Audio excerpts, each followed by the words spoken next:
स्वागत है आपका कॉन्सेप्ट अंडर 1 मिनट में। और आज इस 1 मिनट के कॉन्सेप्ट में हम समझने वाले हैं एक्सोथर्मिक और एंडोथर्मिक रिएक्शन को। जिस भी रिएक्शन में हीट रिलीज होता है उसे एक्सोथर्मिक रिएक्शन कहते हैं। यहाँ पर हीट के अलावा कोई अदर एनर्जी का फॉर्म भी हो सकता है, जैसे कि लाइट, इलेक्ट्रिसिटी। तो हम कह सकते हैं कि the reaction in which heat और एनर्जी इज इवॉल्व्ड और exit out is called exothermic reaction.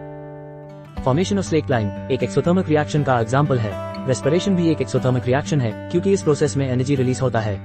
इसके अलावा जनरली जो कंबस्टन रिएक्शन होते हैं वो भी एक्सोथर्मिक होते हैं। एग्जाम्पल जैसे कि CH4 यानी मीथेन को कंबस्ट करने पर लार्ज अमाउंट्स में हीट रिलीज होता है।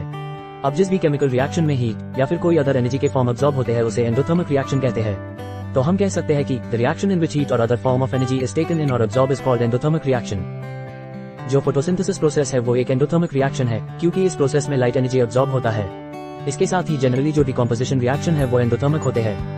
एग्जाम्पल जैसे कि कैल्शियम कार्बोनेट को हीट देने पर ये ब्रेक डाउन हो जाता है कैल्शियम ऑक्साइड और कार्बन डाइऑक्साइड में।